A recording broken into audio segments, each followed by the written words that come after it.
Hello दोस्तों। तो आज इंट्रोडक्शन ऑफ बायोलॉजी का पार्ट 2 हम पढ़ने जा रहे हैं। दोस्तों पार्ट 1 में हमने जैसे देखा था कि बायोलॉजी क्या होता है। जैसे बायोलॉजी दो वर्ड से मिलकर बना है, बायोस और लोगोस। बायोस का मतलब होता है लाइफ और लोगोस का मतलब होता है स्टडीज़, यानी कि study of life is known as biology. हमने ये भी देखा था कि लिविंग और नॉन लिविंग क्या होता है। हमने देखा था कि कैसे लिविंग ऐसी चीज़ें होती हैं जो सेल से स्टार्ट होती हैं और नॉन लिविंग एटम से बने होते हैं। हमने उनके एग्जाम्पल्स को भी देखा था और आखिर में हमने ये जाना था कि कैसे वायरस लिविंग और नॉन लिविंग दोनों की तरह बिहेव करता है। उसमें दोनों की दोनों कैरेक्टरिस्टिक पाई जाती हैं, लिविंग और नॉन लिविंग की। जब तक उसे होस्ट सेल नहीं मिलता है वो नॉन लिविंग की तरह बिहेव करता है, और जैसे ही उसे होस्ट सेल मिल जाता है तो वो लिविंग की तरह बिहेव करने लगता है। तो ये एक छोटा सा समअप था जो हमने पार्ट 1 में देखा था। तो अब हम आगे पढ़ने जा रहे हैं जो कि इंट्रोडक्शन ऑफ बायोलॉजी का पार्ट 2 है, जिसमें हम कैरेक्टरिस्टिक ऑफ लिविंग के बारे में जानेंगे। दोस्तों सबसे बड़ा सवाल ये है कि आखिर हम कैरेक्टरिस्टिक ऑफ लिविंग को पढ़ना ही क्यों है। क्यों हमें जीवन के खासियत या लिविंग के खासियत को पढ़ना पड़ रहा है। कैरेक्टरिस्टिक मतलब खासियत होता है किसी भी चीज़ का, या विशेषता आप कह सकते हैं। तो दोस्तों आज तक हमने इतने सारे लाइफ को देखा है, मतलब बहुत सारे प्रकार की लाइफ हैं, प्लांट में, एनिमल में बहुत सारे प्रकार की लाइफ है, लेकिन पूरे साइंटिस्ट और फिलोसोफर मिलकर आज तक एक लाइफ की कॉमन डेफिनेशन पे नहीं पहुंच पाया। हम ये नहीं कह सकते हैं कि अगर इस डेफिनेशन को कोई क्वालिफाई करता है तो उसको हम लिविंग कह देंगे।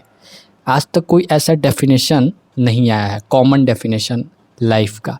तो इसीलिए अब जब भी हमको देखना होता है कि कोई चीज़ लिविंग है या नहीं, तो हम उसके खासियत को ऑब्जर्व करते हैं, उसके कैरेक्टरिस्टिक को ऑब्जर्व करते हैं। अगर उसमें वो कैरेक्टरिस्टिक पाई जा रही हैं तो हम कंसीडर करते हैं कि वो चीज़ लिविंग है, और अगर उसमें वो कैरेक्टरिस्टिक नहीं पाई जा रही हैं तो हम मान लेते हैं कि वो चीज़ लिविंग नहीं है। तो कैरेक्टरिस्टिक ऑफ लिविंग हमें ये जानने में मदद करती है कि कोई भी चीज़ लाइफ उसमें है या नहीं। तो आइए आगे पढ़ने की कोशिश करते हैं कैरेक्टरिस्टिक ऑफ लिविंग, जिसमें एकदम पहला जो है कैरेक्टरिस्टिक होता है किसी भी लिविंग का कि उसके अंदर एक सेल ऑर्गेनाइजेशन होता है।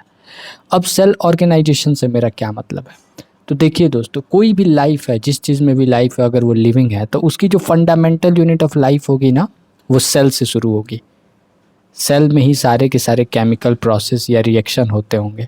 सेल से जब बहुत सारे सेल मिलने लगेंगे, एक साथ जुड़ने लगेंगे, तो वो टिश्यू बना लेंगे, और टिश्यू जब बहुत सारे मिलेंगे तो एक टिश्यू सिस्टम को जनरेट करेंगे। टिश्यू सिस्टम से मिलकर ऑर्गन बनेगा, ऑर्गन से फिर ऑर्गन सिस्टम, और ऑर्गन सिस्टम से हमारी पूरी की पूरी लिविंग बॉडी। फॉर एग्ज़ाम्पल आप कहीं नहीं जाइए, आप अपने आप को देखिए, आप एक सेल से बने हुए हैं, आपके अंदर सेल मिलकर टिश्यू बनाई है, टिश्यू से टिश्यू सिस्टम, टिश्यू सिस्टम से आपके अलग अलग ऑर्गन, जैसे आपके हार्ट, लीवर, स्टमक, ये सब ऑर्गन बने हुए हैं, और कई ऑर्गन मिलके एक ऑर्गन सिस्टम को बनाते हैं, समझ रहे हैं। और वही ऑर्गन सिस्टम फंडामेंटली आज आपकी लिविंग बॉडी के तौर पे देखी जा रही है।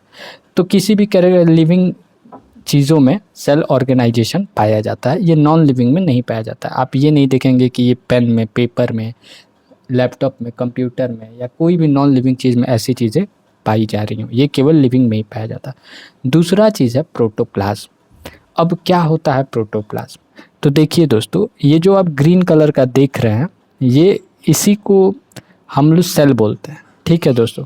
और ये जो आखिरी बाउंड्री है सेल की, ठीक है, जो ये सेल की आखिरी बाउंड्री है, जिसको हम लोग सेल मेम्ब्रेन कह रहे हैं, जो बाउंड्री है, उसके अंदर जो भी चीज़ें पाई जाती हैं उसी को हम लोग प्रोटोप्लाज्म कहते हैं। अब जो भी लिक्विड, जैसे फॉर एग्जांपल आप इमेजिन करिए कि एक छोटा सा तालाब है, ठीक है दोस्तों। अब उस तालाब में बहुत सारे आपने कचड़े डाल दिए हैं, जैसे कि बोतल डाल दिया है, पेपर डाल दिया है, कपड़ा डाल दिया है, प्लास्टिक डाल दिया है। तो देखिए ये सेल भी ठीक उस तालाब की तरह ही लग रहा है, और इसमें जो छोटे छोटे सॉलिड पार्टिकल, लिक्विड पार्टिकल है, इन्हीं को हम लोग सेल ऑर्गेनेलीज कहते हैं, यानी कि सेल के अंदर के भी भाग, ठीक है दोस्तों। तो ये जो मेम्ब्रेन है, ये जो बाउंड्री है, इसके अंदर के सारे लिक्विड सॉलिड पार्ट को हम लोग प्रोटोप्लाज्म कहते हैं, ठीक है दोस्तों। अब देखिए प्रोटोप्लाज्म में जो लिक्विड पार्ट होता है दोस्तों, जो प्रोटोप्लाज्म में लिक्विड पार्ट होता है वो दो तरीके से क्लासिफाई होता है। एक होता है साइटोप्लाज्म, एक होता है न्यूक्लियोप्लाज्म। अब साइटोप्लाज्म क्या होता है और न्यूक्लियोप्लाज्म क्या होता है। देखिए दोस्तों, ये जो बीच में न्यूक्लियस दिख रहा है, जो सबसे बड़ा वाला गोला है जो आपको बीच में दिख रहा है, इसको कहते हैं न्यूक्लियस। और इस न्यूक्लियस के अंदर भी लिक्विड भरा हुआ होता है। समझ रहे हैं दोस्तों, ये न्यूक्लियस जो है वो सॉलिड नहीं है, उसके बाहर मेम्ब्रेन है, उसके अंदर लिक्विड भरा हुआ है। तो उसी न्यूक्लियस के अंदर के लिक्विड को हम लोग न्यूक्लियोप्लाज्म कहते हैं। और इस न्यूक्लियस के बाहर जो भी लिक्विड है उसी को हम लोग साइटोप्लाज्म कहते हैं। यानी कि ये जो न्यूक्लियस के अंदर लिक्विड भरा हुआ है इसको न्यूक्लियोप्लाज्म कहेंगे, और न्यूक्लियोप्लाज्म के बाहर जो भी लिक्विड है पूरे के पूरे ये सेल में, उसको हम लोग साइटोप्लाज्म कहेंगे। तो इन शॉर्ट हम लोग कह सकते हैं कि जो प्रोटोप्लाज्म होता है वो साइटोप्लाज्म प्लस न्यूक्लियोप्लाज्म को मिलकर प्रोटोप्लाज्म बना होता है सेल के अंदर। अब ये जो सॉलिड पार्ट आपको दिख रहे हैं न्यूक्लियस के अलावा, ये जो बहुत सारे सॉलिड पार्ट आपको दिख रहे हैं, इन्हीं सॉलिड पार्ट को हम लोग सेल ऑर्गेनेलीज कहते हैं। ठीक है दोस्तों, फॉर एग्जांपल आप देख रहे होंगे कि एंडोप्लाज्मिक रेटिकुलम है आपके अंदर, इसके अंदर राइबोसोम है या और भी चीज़ें हैं, इन सबको मिलाकर हम लोग सेल ऑर्गेनेलीज कहते हैं, जो कि सॉलिड पार्ट होते हैं सेल के अंदर का।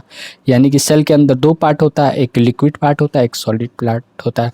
लिक्विड पार्ट दो हिस्सों में बढ़ता है, एक साइटोप्लाज्म होता है, एक न्यूक्लियोप्लाज्म होता है। और साइटोप्लाज्म और न्यूक्लियोप्लाज्म को मिला दिए तो वही प्रोटोप्लाज्म कहलाता है। ठीक है दोस्तों, तो ये था दूसरा कैरेक्टरिस्टिक लिविंग में, और ये केवल लिविंग में ही पाया जाता है, क्योंकि ये सेल में पाया जाता है और सेल किस में पाया जाता है, लिविंग में। तो ये किसकी खासियत हो जाएगी, लिविंग की खासियत हो जाएगी। जो अगला कैरेक्टरिस्टिक है मेटाबॉलिज्म। मेटाबॉलिज्म को आप बड़े ही आसान भाषा में समझिए, टूट फूट जो भी हमारे सेल के अंदर या हमारी बॉडी के अंदर जो भी टूट फूट होती है, जैसे कई चीज़ें टूटती हैं, कई चीज़ें जुड़ती हैं, इन्हीं को हम लोग मेटाबॉलिज्म कहते हैं। जैसे जब आपका तबीयत ख़राब हो जाता होगा और आप डॉक्टर के पास जाते होंगे तो डॉक्टर आपको कहता होगा कि आपके बॉडी की मेटाबॉलिज्म कमज़ोर हो गई है, आपको अपने बॉडी पे मेटाबॉलिज्म पे काम करने की ज़रूरत है। तो आखिर ये मेटाबॉलिज्म होता क्या है, तो वो हमारे बॉडी के अंदर का टूट फूट होता है। तो इसको थोड़ा डेफिनेशन में अगर समझें, the whole sum of vital chemical reactions that occur throughout this body within each cell and that provide the body with energy. अब ये टूट फूट होता है क्यों है, तो अल्टीमेट पर्पज़ है एनर्जी का। एनर्जी मिलेगा तभी तो हम लोग सर्वाइव करेंगे। तो उसके लिए बहुत सारे प्रोसेस से होकर गुजरना पड़ता है। उस रिएक्शन में कई चीज़ें टूटती हैं, कई चीज़ें जुड़ती हैं, तब जाकर हमें एनर्जी मिलती है।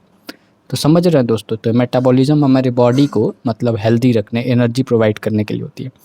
अब मेटाबॉलिज्म में दो चीज़ें होती हैं, एक होती है एनाबॉलिज्म, एक होती है कैटाबॉलिज्म।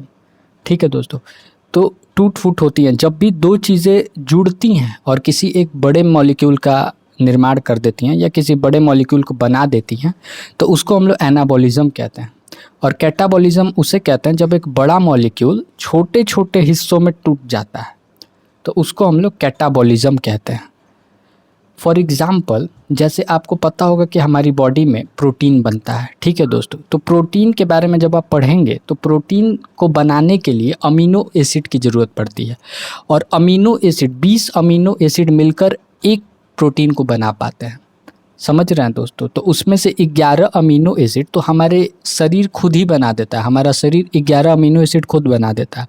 लेकिन जो 9 अमीनो एसिड की ज़रूरत पड़ती है वो हमें बाहरी खाने से लेने पड़ते हैं। जैसे कि आप अंडा खाते हैं, आप मछली खाते हैं, या आप और भी वेजिटेरियन चीज़ जैसे पनीर खाते हैं, तो उससे प्रोटीन मिलती है। वो कौन सी प्रोटीन होती है, वही 9 अमीनो एसिड वाली प्रोटीन होती है, जिससे मिलकर एक प्रोटीन हमारे शरीर में बनता है। तो उसमें क्या होता है कि 20 तरह के अमीनो एसिड मिलकर एक प्रोटीन को बनाते हैं। तो ये सब मिलकर एक बड़े प्रोटीन को बना रहे हैं, तो ये एनाबॉलिज्म होगा। क्यों एनाबॉलिज्म, क्योंकि ये जुड़ के किसी एक बड़े चीज़ को बना रहे हैं, इसीलिए ये एनाबॉलिज्म होगा।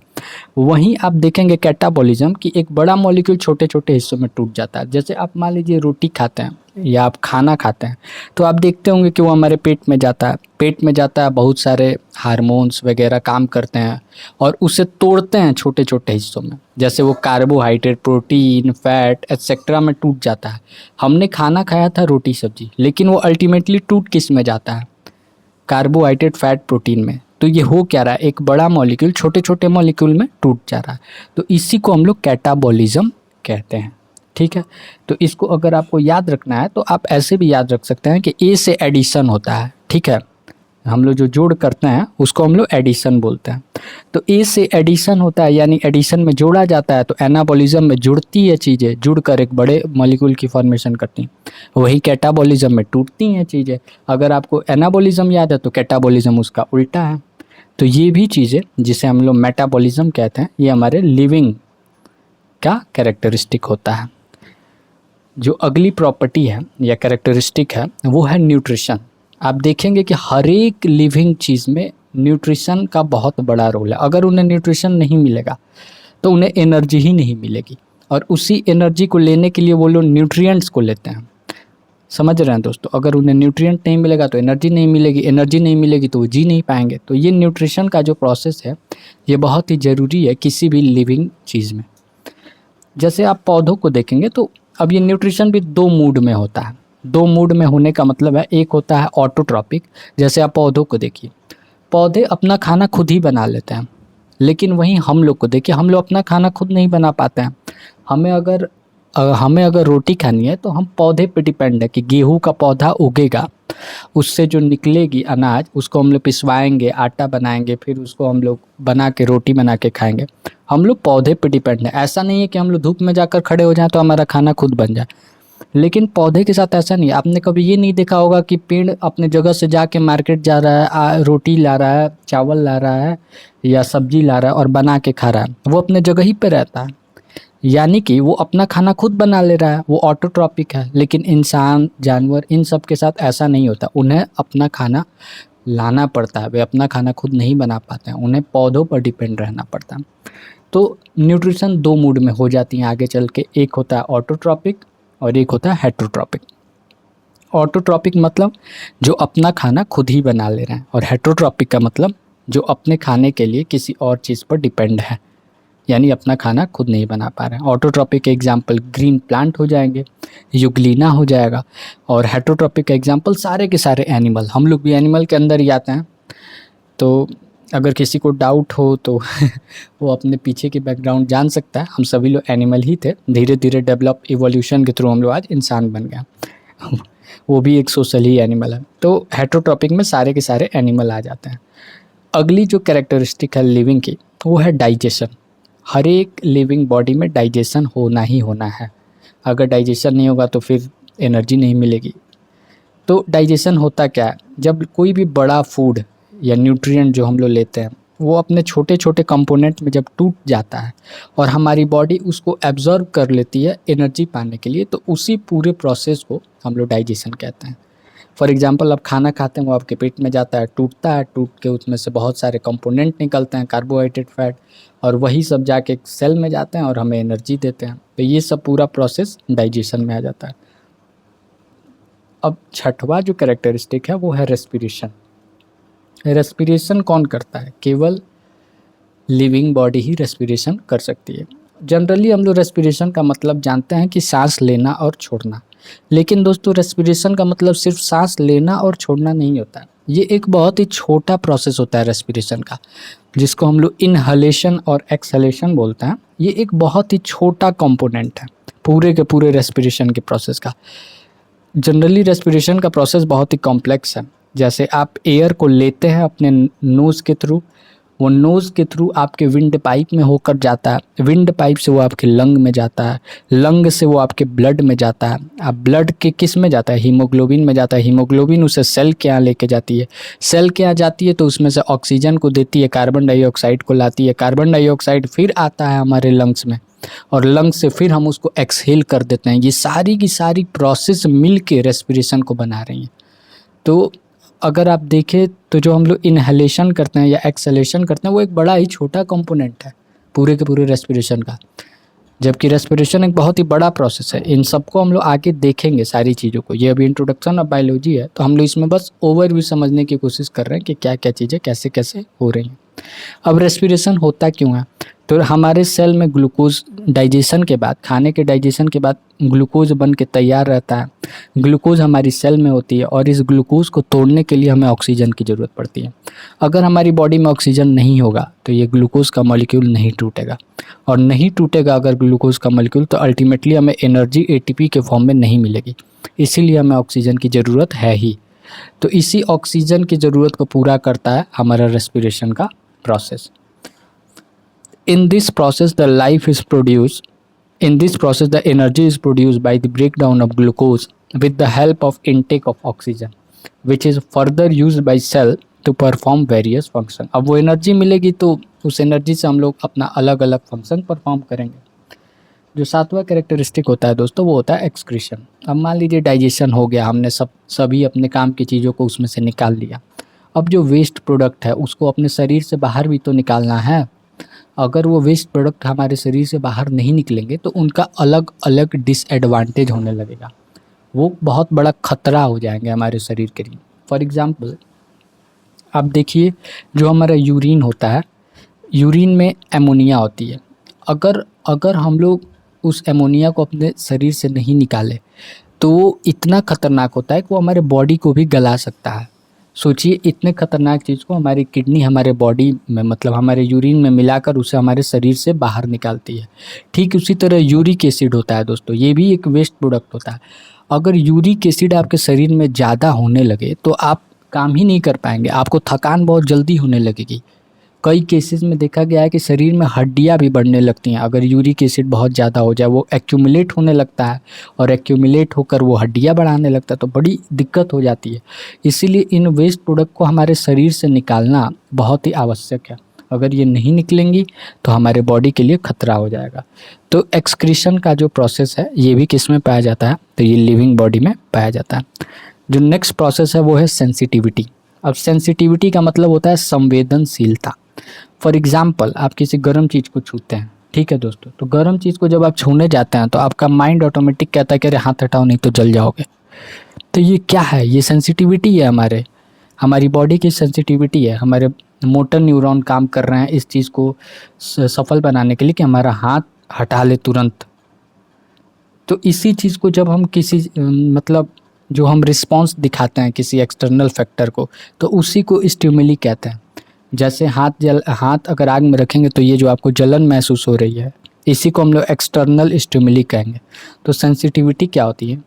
The ability of an organism और organ to respond to external stimuli. जो भी बाहरी स्टिमुली है उसको रिस्पॉन्ड करने की जो क्षमता होती है उसी को हम लोग सेंसिटिविटी कहते हैं। जो 9वां कैरेक्टरिस्टिक होता है, जो 9th कैरेक्टरिस्टिक है, वो है एडाप्टेशन। तो एडाप्टेशन क्या होता है? जिसमें ऑर्गेनिज्म जो होते हैं या स्पीसीज़ होते हैं वो जो आसपास की सराउंडिंग होती हैं उसके अनुसार अपने आप को अडाप्ट कर लेता है। जैसे आप देखेंगे कि पोलर बियर होता है, वो अंटार्कटिका में पाया जाता है या और भी ठंडे जगहों पे पाया जाता है, वो वहाँ के हिसाब से अपने आप को अडाप्ट कर लेता है। अब जैसे हम लोग हैं, हम लोग इंडिया में हैं, तो यहाँ पे tropical monsoon type of climate है, तो हम लोग इसके हिसाब से अपने आप को अडाप्ट कर लेते हैं। तो अलग अलग जो लिविंग है और भी बहुत सारे जानवर हैं जो पानी में रहते हैं, तो वो पानी के हिसाब से अडॉप्ट कर लेते हैं। तो ये लिविंग बॉडी की खासियत होती है कि वो अपने आसपास के एनवायरनमेंट के हिसाब से खुद को अडॉप्ट कर लेता है। और जो 10वीं कैरेक्टरिस्टिक पाई जाती है और जो आखिरी कैरेक्टरिस्टिक है वो है लाइफ साइकिल। आप देखेंगे कि किसी भी लिविंग चीज़ में एक प्रॉपर लाइफ साइकिल पाया जाता है। फॉर एग्ज़ाम्पल आप सबसे पहले बच्चे थे, बच्चे के बाद आप जवान हुए, जवान के बाद आप एडल्ट की अवस्था में पहुँचे, मतलब वही जवान की अवस्था में, फिर आप ओल्ड एज में आए और ओल्ड एज के बाद डेथ में, ओल्ड एज के बाद अल्टीमेटली आदमी मर जाता है। आप देखेंगे कि एक प्रॉपर साइकिल है। ऐसा नहीं है कि आप जवान हैं, जवान से सीधा आप बूढ़े, मतलब आप बच्चे हैं, बच्चे से आप सीधे बूढ़े हो जाएंगे, नहीं, उसका एक प्रॉपर साइकिल है। साइकिल से हट की चीज़ें नहीं होती हैं। अगर आप और भी बेसिस में जाएँ तो सबसे पहले आप स्पर्म थे, गौर से देखें तो आप स्पर्म थे, स्पर्म में से निकले तो फिर ओवम के साथ मिलकर जाइगोट का फॉर्मेशन हुआ, जाइगोट से फीटस, फीटस से एम्ब्रॉय, एम्ब्रॉय से आपका बर्थ हुआ, बर्थ के बाद आप बच्चे हुए, बच्चे से आप एडल्ट हुए, एडल्ट से आपने रिप्रोडक्शन किया, फिर आप ओल्ड एज में पहुँचे, ओल्ड एज में जाने के बाद अल्टीमेटली आपकी डेथ हो गई। तो आप देखेंगे कि एक प्रॉपर लाइफ साइकिल होता है किसी भी चीज़ का, जो भी मतलब लिविंग होती हैं। तो ये सारी चीज़ें थी जो कि लिविंग की कैरेक्टरिस्टिक थी, और ये हमारा पार्ट 2 था इंट्रोडक्शन ऑफ बायोलॉजी का। आपको अगर ये सीरीज़ अच्छी लग रही है और आप अगर चाहते हैं कि ऐसे ही कंटिन्यू हो तो आप नीचे ज़रूर कमेंट करें। हम इतने ही आसान भाषा में इसको अपनी रियल लाइफ से जोड़ते हुए पढ़ेंगे ताकि पढ़ाई बहुत ज़्यादा कॉम्प्लिकेटेड ना लगे, आसान लगे, सहज लगे, कोई तूफ़ानी या रॉकेट साइंस ना लगे। यही हमारा अल्टीमेट टारगेट है। और जब आप अच्छे से एक बार पढ़ लेंगे ना चीज़ों को, तो फिर क्वेश्चन नहीं मैटर करता, एग्ज़ाम नहीं मैटर करता, चाहे वो कोई भी एग्ज़ाम हो, चाहे वो किसी भी प्रकार का क्वेश्चन हो, आप उसे डील कर लेंगे। सबसे बड़ी चीज़ होती है उसको समझने की, तो वो हम कर रहे हैं। आप एक-एक वीडियो को देखिए, बहुत ज़्यादा बड़ी-बड़ी वीडियोज़ नहीं होंगी, 20 मिनट, 25 मिनट, 10 मिनट यही वीडियोज़ होंगी, लेकिन हम जो चीज़ों को कवर करेंगे वो बहुत बड़े इम्पोर्टेंट होंगे। तो थैंक यू एवरीवन वीडियो के साथ जुड़ने के लिए। और एक और पार्ट होगा जिसके बाद हमारा इंट्रोडक्शन ऑफ बायोलॉजी ख़त्म हो जाएगा, वो अगला पार्ट बहुत छोटा होगा। And that's it. Thank you everyone. जय हिंद।